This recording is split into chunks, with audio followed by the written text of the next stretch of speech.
Welcome to Wild South's Wild Wednesday hike. Today we're in the Bankhead National Forest, and as always it's fun to have friends with you when you're hiking. So I'd like to introduce you to the friends I have with me today. We have Maggie Johnston, who is the Dean of Education at Camp McDowell. Hi y'all. And our videographer, Leah Fountain.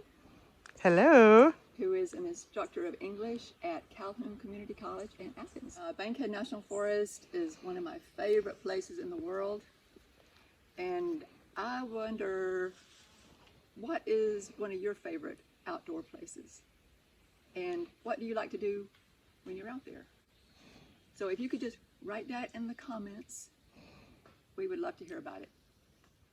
So the first thing we do when we start on a hike is to talk about how we can stay safe when we're out here. And I'm proud to say that Leah and Maggie and I have already done the most dangerous part of this hike.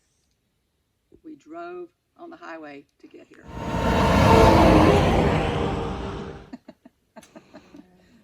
So true. Next to the traffic, probably the ticks are the most dangerous thing we're going to encounter this day. So as we're hiking along, we will watch, just scan once in a while for ticks. Or when we get home this afternoon, we will do a very thorough tick check all over our bodies. Then we'll do that again tonight, and then we'll do it again in the morning because the little boogers don't always show up right away. We will be watching out for poison ivy.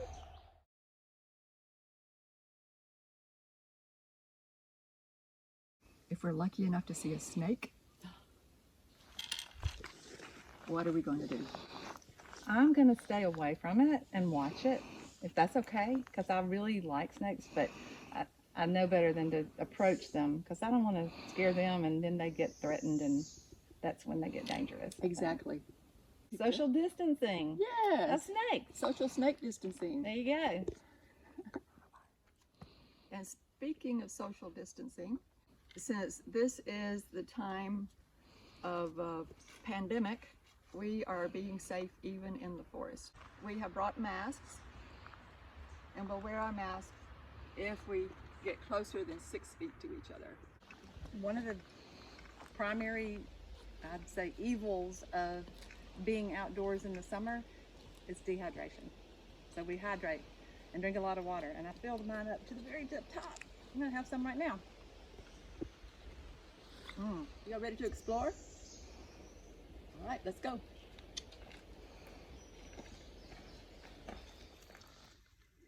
What do you think? I think he's dead. Oh. Ooh, look. So I wonder, like, if we find a turtle shell out here and knowing that it's food for creatures and then the remains will help to create soil, maybe it's a good idea not to take it. Probably a good idea. One of the leave no trace principles is leave what you find. So that applies to this turtle shell because by leaving it, we're leaving a food source and a soil source. And it's just part of the landscape out here. Go along. Yeah. And if you want to learn more about Leave No Trace, and I hope you do, go to lnt.org. I think so. It's a video.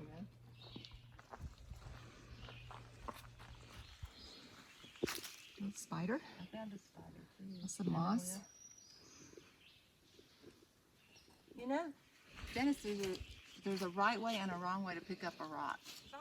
Pick up the rock and lift it towards me. Where's that snake gonna go? Right between my feet. I don't want to go there. But if I lift very gently and pick it up like that, if he needs to escape, he can escape safely. Out that way, and I'm not going to be in any danger, and he won't either. Now, under there, no snakes. We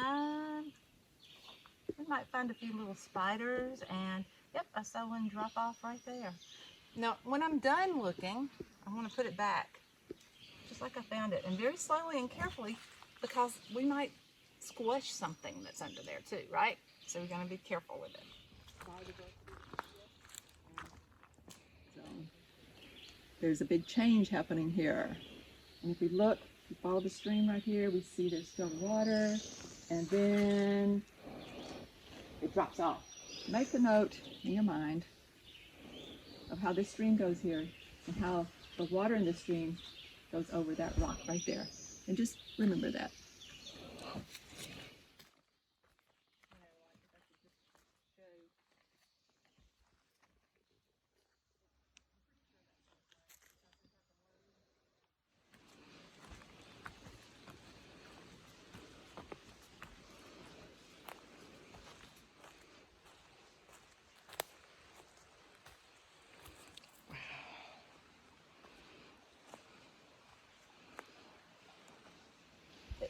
The hemlock, the eastern hemlock, is one of the things that really gives the canyons their character. The eastern hemlock is a tree that's called a relict species. That means that it existed here a very long time ago. And the population here in northwest Alabama was here in this place before the last ice age.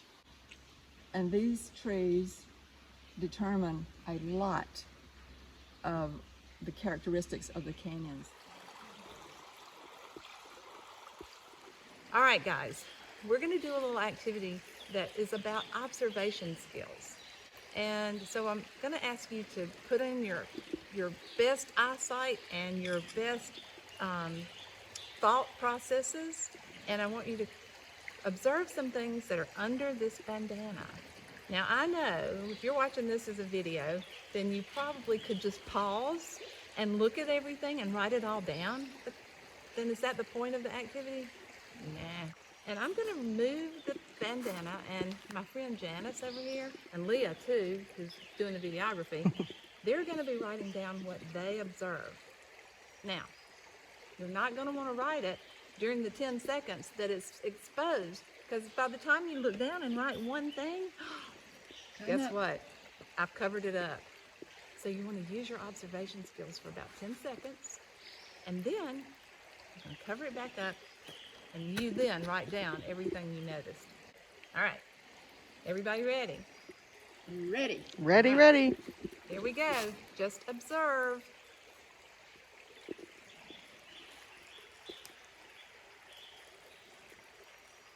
Take it all in. Notice what they look like, what colors they are, even if you don't know the name of it. Okay, covering it back up, and now I want you to pause and write it down. What could be under there? I think I've got 3 or 4 things on my list. We'll see if Janice has more back there behind me. Objects. I want you to tell me something you might have noticed, Janice. Did you Just one notice thing? something? Tell me one thing. I saw a fairly large dead leaf. Okay. All right. What else? One more. Also an oak leaf. Okay. And Leah, did you notice anything? I think I saw a pine cone under there. I think you did. I think you did. Lots of good observations. Oh, good. Let's uncover it and see what we have. Is that the dead leaf you saw? Yep, that's the one. Okay. There's a big dead leaf. And there's an oak leaf and a rock Oh, and yay. a pine cone. Yeah, I forgot completely about the cones. Isn't it funny? And you know, something that I always think about when I do this kind of activity is that perspective makes a lot of It difference. does. 'Cause I You were didn't even looking see at that it chip from in up the- above, and you could easily see those because from your perspective, you were looking at those.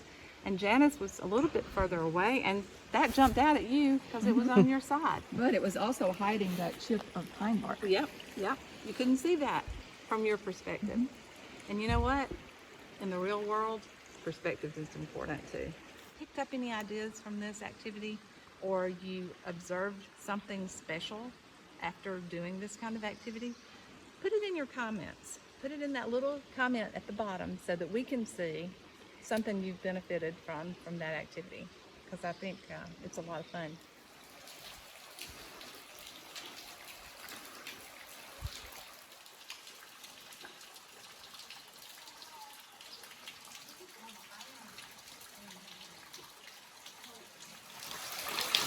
So when we were up top, before we came down into the canyon, we stopped and looked at the stream going over the edge of the canyon and talked about the transition zone. So this falling water is the water in our little stream up above. And we always like to acknowledge when we come to a place like this, we like to acknowledge the first people. And humans came into this area, the Warrior Mountains, what is now the Bankhead National Forest, about 8 to 12,000 years ago. And the geology of this area kind of determines the flow of humans through time as it determines everything else around us.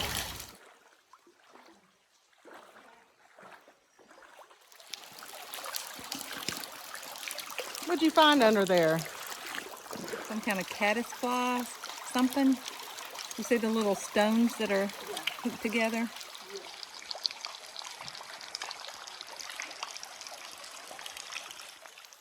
Before we start our hike out of here today, let's take just a minute to just be silent and listen to the sounds.